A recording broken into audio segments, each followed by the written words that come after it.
तो हेलो दोस्तों, कैसे हैं आप सभी। भवानी क्लासेज में आपका स्वागत है। तो आज हम करेंगे जो राजस्थान कोऑपरेटिव बैंक के लिए सामान्य ज्ञान के जो पर्सन है राजस्थान के, वो करेंगे। जब 2019 में जो फ्रेंड्स क्वेश्चन पेपर आया था उसमें कला और संस्कृति से संबंधित यानी आर्ट एंड कल्चर से संबंधित जो क्वेश्चन है वो ज़्यादा आए थे। 10 क्वेश्चन जो है वो करंट के आए थे, जैसे करंट की जो योजनाएं हैं ये सब चीज़ें हैं वो आई थी। तो कला और संस्कृति से संबंधित जो क्वेश्चन है वो अच्छी तरह से याद कर लीजिए। कला संस्कृति का मतलब है जो मेले हैं या फिर जो महल है या फिर जो उत्सव होते हैं, जैसे शीतोत्सव है, मरु उत्सव है, या फिर जो जो कला संस्कृति से बाकी संबंधित जो भी क्वेश्चन आंसर है वो सभी आप अच्छी तरह याद कर लेना। उससे संबंधित जो क्वेश्चन आंसर है वो ज़्यादा आते हैं। इस प्रकार आज हम कुछ क्वेश्चन सामान्य ज्ञान का करेंगे जो आगे आने की संभावना है। ये क्वेश्चन आंसर जो है इसमें से बहुत सारे क्वेश्चन जो है अभी RS प्री का एग्ज़ाम हुआ था उसमें आए हुए हैं। तो उसमें से जो कला और संस्कृति से संबंधित जो क्वेश्चन थे वो मैंने अलग करके अभी आपको करवाने जा रहा हूँ। क्वेश्चन है कि अकबर द्वारा फतेहपुर सीकरी में किस इमारत में बौद्ध स्थापत्य कला का अनुसरण किया है? तो वो है पंचमहल। तो पंचमहल है वो फतेहपुर सीकरी के अंदर वो बौद्ध स्थापत्य कला को ध्यान में रखकर बनाया गया है। अगला क्वेश्चन है 84 खंभों की छतरी कहाँ है? तो 84 खंभों की छतरी है, ऑप्शन आपको नहीं बताए जाएंगे, ऑप्शन के बिना ही कीजिए। 84 खंभों की छतरी है, इसका आंसर है बूंदी में। तो ये कैसे याद की जाती है ये भी देख लीजिए फ्रेंड्स। ऐसे तो सारी चीज़ें याद नहीं रहती, लेकिन अब 84 खंभों की छतरी बूंदी में है तो हम बूंदी, मैं तो खुद भी बूंदी नहीं गया हुआ हूँ, लेकिन जो यदि वहाँ रहते हैं उनको पता होगा। लेकिन जो वहाँ नहीं रहते हैं उस डिस्ट्रिक्ट में उन, तो फ्रेंड्स इन क्वेश्चन को कैसे याद किया जाता है जो राजस्थान जी के क्वेश्चन है। तो जैसे बूंदी से संबंधित एक व्यक्ति मेरे ध्यान में है, वो मेरा दोस्त ही है। तो जब 84 खंभों की छतरी का नाम आता है मैं उसको उसका जो इमेज है वो दिमाग में लाता हूँ, तो उससे 84 खंभों की छतरी जोड़ी है मेरे। तो इस प्रकार ये 84 खंभों की छतरी कहाँ है तो मेरे जस्ट वो व्यक्ति ही दिमाग में आता है। तो यदि ऑप्शन में कुछ भी आया लिखा हुआ बीकानेर है, बूंदी है, बारा है या कोटा है, तो मेरे को बूंदी याद आएगा क्योंकि 84 खंभों की छतरी को मैंने उसके साथ जोड़ दिया है। तो ये एक बहुत ही कारगर तरीका है फ्रेंड्स। ये थोड़ा अजीब लगेगा लेकिन ये बहुत ही पक्का तरीका और अच्छा तरीका है, तो इसे आप याद कर सकते हो। अगला क्वेश्चन है कि ऊँटों के देवता कौन से हैं? तो कला संस्कृति में देवता, देवी, महल, मेले, त्योहार, ये सभी चीज़ें आएगी। तो ये ज़्यादातर ये आएगी, हालांकि इसमें राजस्थान का जियोग्राफी भी आएगा। तो ये सभी चीज़ें आप ज़्यादा गौर कर लेना। एक करंट की जो योजनाएं चल रही है वो सभी भी आएगी। तो ऊँटों के देवता कौन से हैं? तो ऊँटों के देवता है पाबू जी। मैं सही बताऊं तो मैंने कैसे याद किया, हम एक घर पे रहते थे, उसके पास एक पाबू जी का मंदिर था। एक जहाँ बीकानेर हम रहते थे वहाँ पे पाबू जी का मंदिर था। तो वहाँ अब मैंने ये दिमाग में बैठा लिया कि जो वो देवता है वो छोटा सा मंदिर बना हुआ है वो ऊँटों के देवता है। तो इस प्रकार आप भी किसी भी तरीके से इसको जोड़ सकते हैं। आपको जोड़ने का तरीका हो सकता है थोड़ा अलग हो। तो ऊँटों के देवता जो है वो पाबू जी है। तो ऊँटों के देवता कौन से? पाबू जी। इसके अलावा ऊँटों के देवता पाबू जी, ये भी ध्यान रखने की बात है, पाबू जी का मेन स्थान कोलूमंड फलोदी में है। ये भी आप ध्यान रखिए, जो कोलूमंड जगह है फलोदी में वो पाबू जी का मेन जहाँ पे मेला बढ़ता है वो स्थान पाबू जी का कोलूमंड है। तो ये भी ध्यान में रखिए। इसके अलावा है कि राष्ट्रीय उष्ट अनुसंधान केंद्र कहाँ है? तो राष्ट्रीय उष्ट अनुसंधान केंद्र मतलब ऊँटों का प्रशिक्षण होता है वहाँ पे, सॉरी ऊँटों पर प्रयोग होते हैं अलग अलग। तो वो अनुसंधान केंद्र कहाँ है? वो बीकानेर में। तो इसका आंसर क्या होगा? बीकानेर। अब ये मेरे को याद रखने की आवश्यकता नहीं है क्योंकि मैं बीकानेर से हूँ तो मेरे को पता है। तो ऊष्ट अनुसंधान केंद्र कहाँ है? बीकानेर में है। तो आपका याद रखने का कुछ भी तरीका हो सकता है कि आप ऊष्ट अनुसंधान केंद्र को याद रख लें, इस क्लास को याद कर लो तो आपको बीकानेर याद आ सकता है, या कोई भी अन्य तरीका भी हो सकता है आपका। तो आप किसी भी प्रकार से याद कर सकते हो। इसके अलावा है कि राज्य का दूसरा पशु पशु चिकित्सा व पशु विज्ञान विश्वविद्यालय कहाँ स्थापित किया जाएगा? पशु चिकित्सा और पशु विज्ञान विश्वविद्यालय जहाँ पे पशुओं पे प्रयोग होते हैं और पशु चिकित्सा संबंधित जो नॉलेज दी जाती है वहाँ पे, वो विश्वविद्यालय कहाँ पर स्थापित किया जाएगा? तो इसका आंसर होगा जोबनेर में। जोबनेर जयपुर में है, तो जोबनेर में ये दूसरा जो है पशु विज्ञान और पशु चिकित्सा विश्वविद्यालय स्थापित किया जाएगा। ये अभी राज्य सरकार ने घोषणा की है, तो ये इसका आंसर है। अगला क्वेश्चन है कि जुलाई 2023 में जो पीएम है वो उन्होंने एक सीकर में एक यूरिया का उद्घाटन किया था, मतलब एक यूरिया को लॉन्च किया था। यूरिया की एक किस्म है, यूरिया मतलब खाद है जो उसको डाला जाता है। तो उस यूरिया किस्म का नाम क्या है? तो उसका नाम है यूरिया गोल्ड। ये बिल्कुल आसान है, याद रह जाएगा, यूरिया गोल्ड है। तो अभी जुलाई 2023 में पीएम ने सीकर के अंदर एक यूरिया की नई किस्म का लॉन्च किया था, उसका नाम है यूरिया गोल्ड। इसके अलावा अभी राष्ट्रमंडल जो संसदीय संघ का एक आयोजन हुआ था, वो कहाँ पे हुआ था? वो राजस्थान में करवाया गया था। राष्ट्रमंडल संसदीय संघ का एक जो किस शहर में आयोजित हुआ था? तो एक मीटिंग जो हुई थी संसदीय संघ की, राष्ट्रमंडल संसदीय संघ की, तो इसमें अध्यक्षता ओम बिरला साहब ने की थी। तो ये जो है वो कहाँ पे, ये आयोजन कहाँ पे हुआ था? तो ये उदयपुर में हुआ था। ये भी करंट का है, ये भी याद रखें। इसके अलावा है कि अग्नि नृत्य कहाँ पर किया जाता है? अग्नि नृत्य कहाँ पर और किस संप्रदाय के लोगों द्वारा किया जाता है?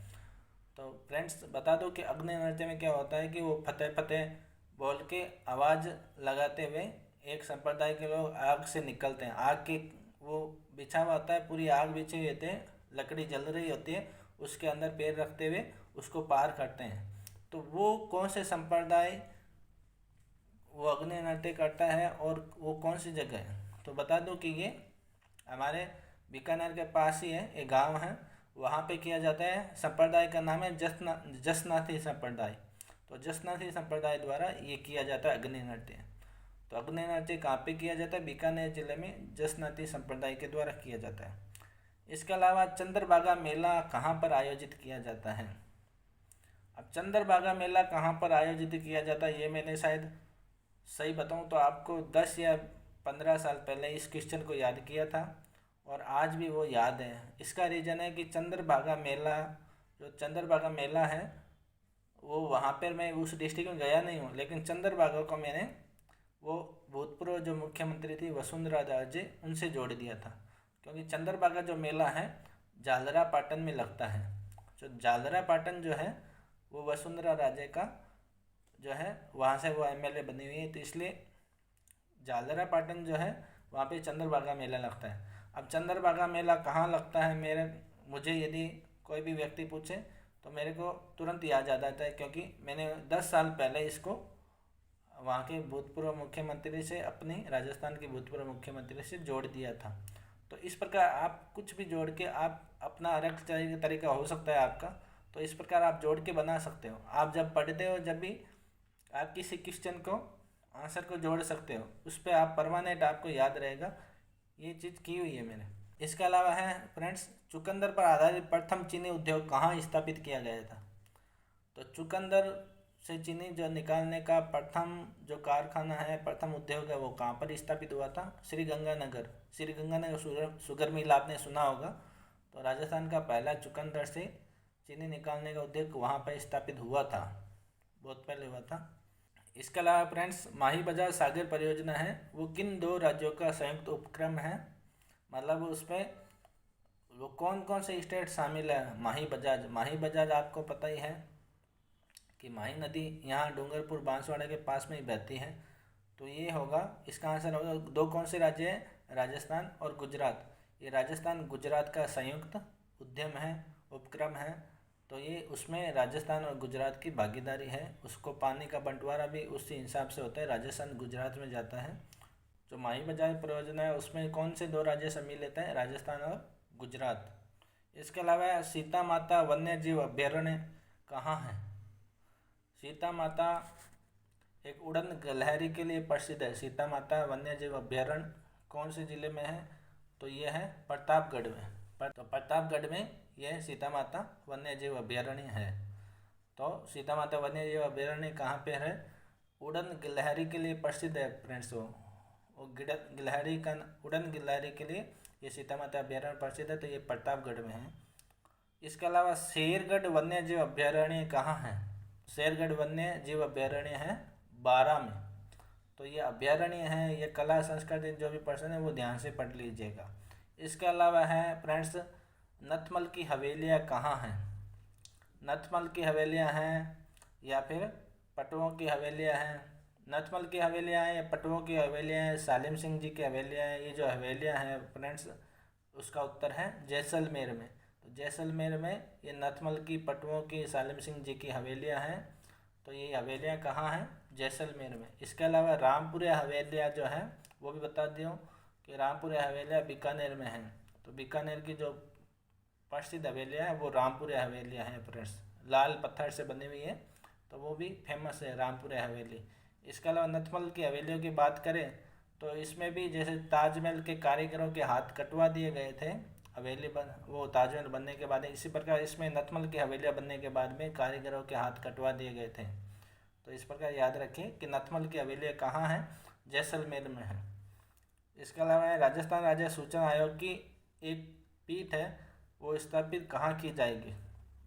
राजस्थान राज्य आयोग की एक पीठ पहले से जयपुर में, दूसरी पीठ है जो कहाँ पर स्थापित की जाएगी? वो जोधपुर में स्थापित की जाएगी फ्रेंड्स। तो राजस्थान राज्य सूचना आयोग का एक केंद्र स्तर पर होता है, एक राज्य स्तर पर होता है। तो राज्य स्तर पर जो राजस्थान राज्य की सूचना आयोग की जो पीठ है वो कहाँ पे स्थापित की जाएगी? ये बजट में घोषित हुआ था, तो ये जोधपुर में स्थापित की जाएगी फ्रेंड्स। इसके अलावा है एक योजना से संबंधित एक क्वेश्चन है कि कोई भूखा न सोए। एक लाइन राजस्थान राज्य की किस योजना से संबंधित है? कोई भूखा न सोए। तो ये टैग लाइन जो फ्रेंड्स है इसका उत्तर है इंदिरा रसोई योजना। आपने इंदिरा रसोई योजना बहुत सारी जगह खोले हुए दिखे होंगे। 8 रुपये में शायद भोजन मिलता है वहाँ पे, एग्जैक्ट तो मेरे को पता नहीं, शायद 8 रुपये है। तो राजस्थान की ये उसकी जो कोई भूखा न सोए ये टैग लाइन जो है इंदिरा रसोई योजना है, इससे संबंधित है।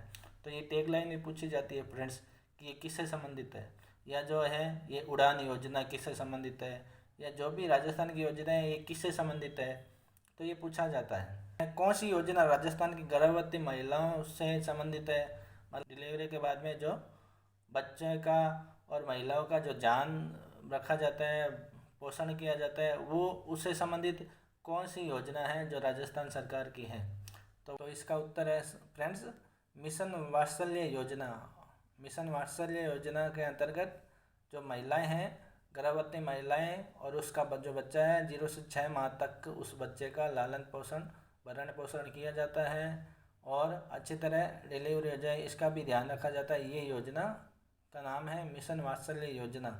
फ्रेंड्स इस प्रकार हमने कुछ क्वेश्चन किए हैं, आगे भी क्वेश्चन करते रहेंगे। तो पिछली बार जो 2019 में क्वेश्चन आंसर आए थे उसमें 10 करंट के क्वेश्चन आंसर आए थे, ये भी ध्यान रखेंगे। 10 जो क्वेश्चन आंसर में आए थे 10 करंट के आए थे जीके के अंदर, तो ये ध्यान रख लीजिए। एक कैंडिडेट ने मुझे पूछा था अभी कई दिन पहले कि जो CRR SLR जो आपके सामान्य ज्ञान में दिया गया है वो भी आएगा क्या, जो उसके अंदर दिया गया आपके कोऑपरेटिव एक्ट के अंदर। तो पिछली बार 2019 में जो 40 क्वेश्चन आए थे फ्रेंड्स मैनेजर के एग्ज़ाम में, वो 40 के 40 केवल एक्ट के संबंधित ही आए थे। कोई इसमें CRR SLR या बैंकिंग से रिलेटेड कोई जीके नहीं आया था। उस समय की बात है 2019 की। अभी हो सकता है कि कुछ क्वेश्चन आंसर आ जाए, सामान्य पर्सन आएंगे कि CRR क्या होती है, SLR का कितना परसेंटेज है, तो ये सभी चीज़ें आ सकती हैं। तो ये सभी चीज़ें ध्यान रखिए। तो फ्रेंड्स ये है हमारे राजस्थान सामान्य ज्ञान के क्वेश्चन। तो वीडियो को लाइक कीजिए, सब्सक्राइब कीजिए और वीडियो को शेयर भी कीजिए। Thank you.